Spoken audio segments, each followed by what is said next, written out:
शख्सियात हैं। डॉक्टर गौहर एजाज है, साबिक वफाकी वज़ीर और मरूफ कारोबारी शख्सियत हैं। आसिफ पीर साहब हैं, CEO है सिस्टम लिमिटेड। दोनों को खुशामदीद कहते हैं। गौहर एजाज साहब, 3.7% की ग्रोथ है सर, और आप पिछले 4 साल का अगर मुआवजा कर लें तो पॉपुलेशन ग्रोथ रेट ज़्यादा है, एवरेज ग्रोथ GDP की उससे कम है। तो पाकिस्तान को किधर हम लेके जा रहे हैं?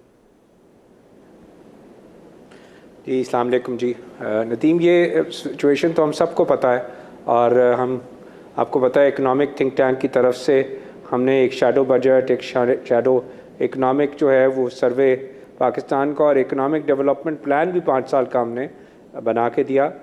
और यही हम एस्टिमेट कर रहे थे कि जो ग्रोथ रेट है ये 3.7 का आएगा। और जो है हम जो बात कहना चाह रहे हैं, पूरी पाकिस्तान की बिज़नेस कम्युनिटी, इकोनॉमिक जो हमारे पाकिस्तान के समझदार लोग हैं, इकोनॉमिस्ट, वो सब एक ही बात कह रहे हैं कि हम एक पॉलिसी पे चल रहे हैं, और वो पॉलिसी है कि टू सर्वाइव। और ये अब 5वां बजट आ रहा है इस हुकूमत का, तो हमें ग्रोथ की पॉलिसी चाहिए। और ये जो जितने भी फैक्टर्स आप जितने भी GDP से रेशोज़ इन्वेस्टमेंट के देख लें, सेविंग्स के देख लें, ग्रोथ के देख लें, एग्रीकल्चर की ग्रोथ देख लें, इंडस्ट्री देख लें, सर्विसेज देख लें, सारी हमारे सामने है कि 3.7% ग्रोथ के अंदर जो है वो हम, और पिछले 4 साल की शायद 2% भी नहीं है एवरेज ग्रोथ के। जो मेरा पॉइंट है कि हम सिर्फ सर्वाइव कर रहे हैं। तो गवर्नमेंट को अब कॉन्फिडेंस में आना पड़ेगा कि हमें ग्रोथ कैसे लेनी है, और ग्रोथ प्राइवेट सेक्टर से ही आ सकती है। ग्रोथ जो है वो, इसके अलावा ग्रोथ का और कोई तरीका नहीं है। और ग्रोथ के लिए आपको जो है वो अपनी होम ग्रोन इकोनॉमिक थ्योरी अब जो है डेवलप करनी पड़ेगी। हमें इकोनॉमिक 101 की पॉलिसी जो फॉलो करते आ रहे हैं, तो उस पॉलिसी से निकलना पड़ेगा। इतना बड़ा मौका हुकूमत के पास पिछले जो है 2 साल में था कि पूरी कौम ने जो है डिपॉजिट, जो दिसंबर 23 में 21 ट्रिलियन था, दिसंबर 25 तक जो डिपॉजिट हो गया वो 38 ट्रिलियन हो गया। 17 ट्रिलियन रुपए जमा हो गए, जो कि $60 बिलियन बनते हैं। 17 ट्रिलियन रुपए डिपॉजिट में जमा हो गए, जो कि $60 बिलियन। हमने उसको पैसे को बजाय इसके कि हम इस्तेमाल करते कि हम प्राइवेट सेक्टर के साथ कोई लैंडिंग बढ़ाते, प्राइवेट सेक्टर के कोई साथ मिलके कोई पॉलिसी बनाते, हमने वो सारे पैसे जो है वो सूद में दे दिए। एक साल 8.5 ट्रिलियन दे दिए, इस साल फिर 8.5, जो 17 ट्रिलियन कौम दे दिए वो हुकूमत ने उसको सूद में अदा कर दिया। और हमने कहा जी कमाल कर दिया, हमारा जो है वो फिस्कल डेफिसिट सिर्फ 0.7% है, हमने कमाल कर दिया। तो मेरा पॉइंट है कि हमें जो है वो सबको पता है क्या हो रहा है, और हम IMF रेसिपी पे इस वक्त मौजूद हैं। IMF रेसिपी हमें मालूम है कि 1 साल का ये प्लान है, बट मुझे ख़तरा ये है कि 25th प्लान है ये। This is the 25th IMF programme in Pakistan. ये 1 साल ख़त्म नहीं होना, और ये 26 प्रोग्राम शुरू हो जाएगा, क्योंकि जिस तरफ हम जा रहे हैं वो डायरेक्शन ठीक नहीं है। बिल्कुल सही कह रहे हैं आसिफ पीर साहब। इस वक्त जो टैक्सों अंदर कह रहे थे कि 7,000 से 14,000, 13,000 के करीब एस्टिमेट है FBR रेवेन्यूज़ का। अब मेरा सवाल यह है कि as a percentage of GDP आज भी हम वहीं खड़े हैं जहाँ से आज से कोई 15-20 साल पहले खड़े थे। As a percentage of GDP FBR revenue नहीं बढ़ा, टैक्स रेट बढ़ाई जा रहे हैं। उससे ये हो रहा है कि आपकी इकॉनमी गिरती जा रही है, आपकी ग्रोथ रेट जो है बिल्कुल स्टाइफल कर दिया आपने उसको इस हाई रेट्स के साथ। तो दुरुस्त करने के लिए कुछ तो करना पड़ेगा। एक्सपोर्ट लेड ग्रोथ सिर्फ हम स्लोगन के तौर पर यूज़ करते हैं, एक्सपोर्ट्स भी हमारी नीचे हैं और ग्रोथ भी हमारी GDP भी नीचे है। क्या करेंगे इस इकॉनमी के साथ? नदीम देखिए, मैं एक थोड़ा सा आपको फिर मैं इसकी तरफ आ जाता हूँ कि हमने यही सिचुएशन आज से 4 साल पहले बिजली में देखी कि सरप्लस बिजली, हम सबको पता है 49-50 हज़ार मेगावाट, कंजम्पशन 22,000। हमने क्या किया, वो सारे के सारा बोझ उस 22,000 मेगावाट कंजम्पशन पे डालना शुरू किया, और 23 रुपये का यूनिट 60 रुपये का कर दिया, बजाय इस बात के एनालाइज करने के प्रॉब्लम तो है कैपेसिटी पेमेंट का। और हमें तो अगर कंज्यूमर बढ़ेगा तो कैपेसिटी पेमेंट कम होगी, उसको हम भूल गए। हमने कहा सारा जो कैपेसिटी पेमेंट है, सारे जो फ्यूल की चोरी है, सारी सब किस पे डाल दी हमने सारे उसी कंज्यूमर पे। उसके बाद वो कंज्यूमर निकल के किधर चला गया, वो सब सोलर पे चला गया, वो ऑफ ग्रिड हो गया, और 53,000 मेगावाट सोलर पैनल आ गए, जो कि 10,000 मेगावाट 20% के हिसाब से आज दिन में वो एनर्जी ले रहे हैं। टैक्स में हो रहा है बिल्कुल सेम काम। हम वही काम करते हुए हमने 7 ट्रिलियन का हमारे पास 4 साल का पहले हमारे पास टोटल टैक्स कलेक्शन थी। अब हम कह रहे हैं उन्हीं लोगों से 30 लाख लोगों से हमने 14 ट्रिलियन लेना है। ठीक है भाई, अब क्या किया उन्होंने, 7 ट्रिलियन का 14 ट्रिलियन टैक्स रेट बढ़ाते बढ़ाते हमने जो है वो 29 + 10 39 के ऊपर जो है worker welfare, worker participation, social security, EOBI और उसके बाद डिविडेंड टैक्स मिला के 63% का टोटल जो है इसका अकोमुलेटेड इफेक्ट आ जाता है टैक्स पे।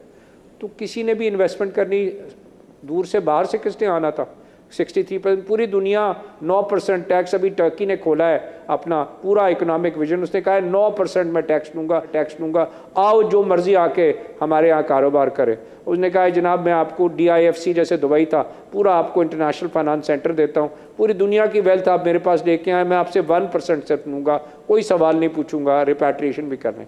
ना हमारी सोच एक जगह पे रुकी हुई है कि ये सारा बोझ वो 30 लाख जो टैक्स पेयर हैं, 70 लाख इस वक्त फाइलर हैं, जिसमें से 40 लाख कहते हैं कि हमारी कोई इनकम नहीं है, 30 लाख जो है वो टैक्स पेयर्स हैं, और उन 30 लाख टैक्स पेयर से आपने ये सारे पैसे जो है वसूलने हैं।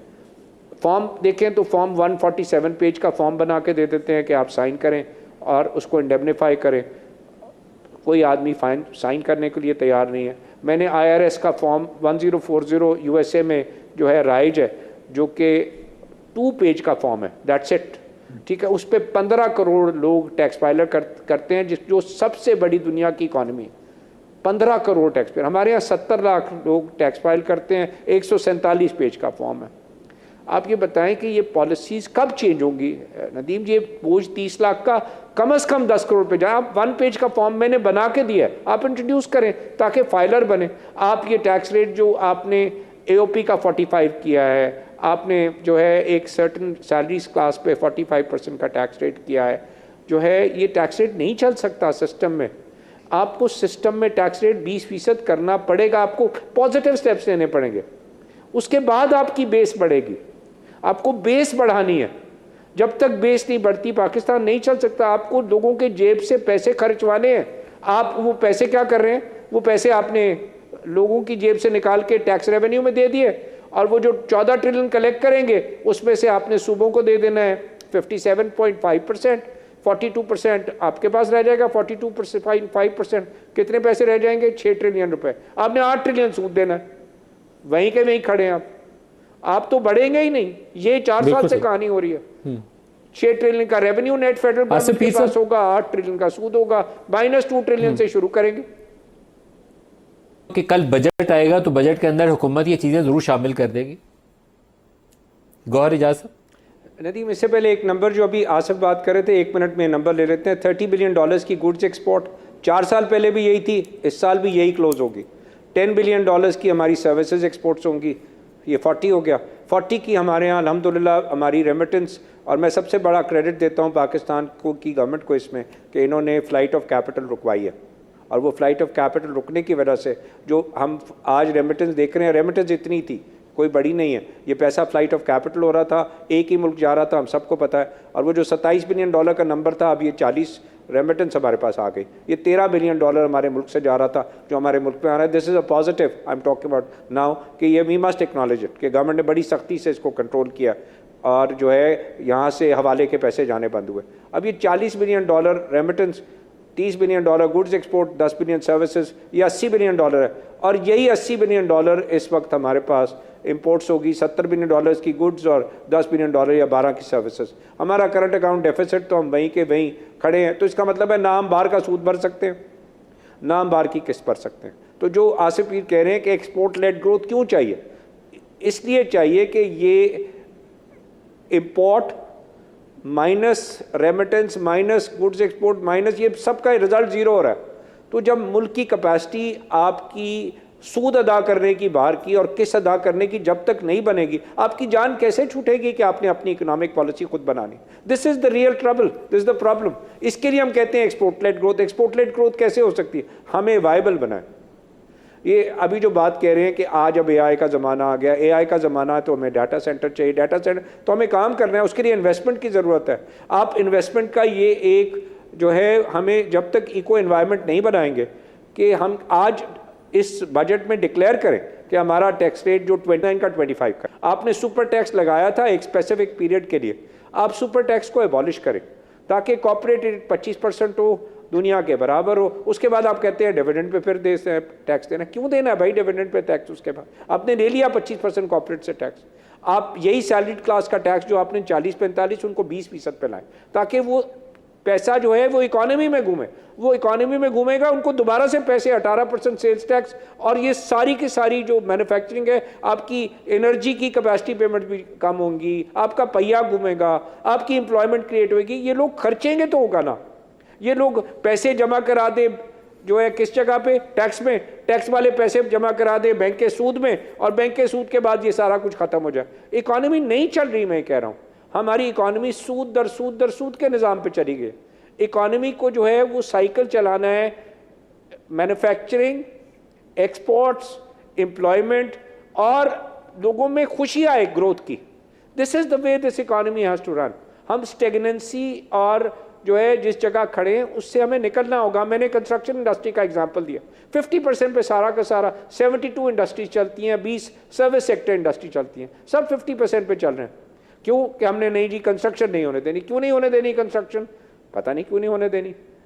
आपने पैसा बैंक में रखें, कोई सवाल नहीं।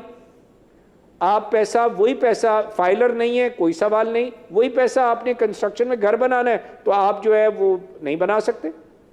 आपको देखें, उस पैसे को जो बैंक में पड़ा है उस पैसे को आप इस्तेमाल होने दें कि वो घर बना सकते। वो ब्लैक कैपिटल नहीं है, वो बैंक के अंदर 17 ट्रिलियन रुपए आज नॉन फाइलर का पड़ा है। उस पैसे को इस्तेमाल करें इकोनॉमिक एक्टिविटी में, उसको सूद के लिए मत इस्तेमाल करें। लोग इसलिए इस्तेमाल नहीं कर रहे कि बैंक में रखे तो कोई सवाल नहीं है, कोई और एक्टिविटी कर ही नहीं सकते उस पैसे से। So the whole point is somebody has to take charge और इकोनॉमी को। गौर इजाज़त साहब, आसिफ पीर साहब, दोनों का बहुत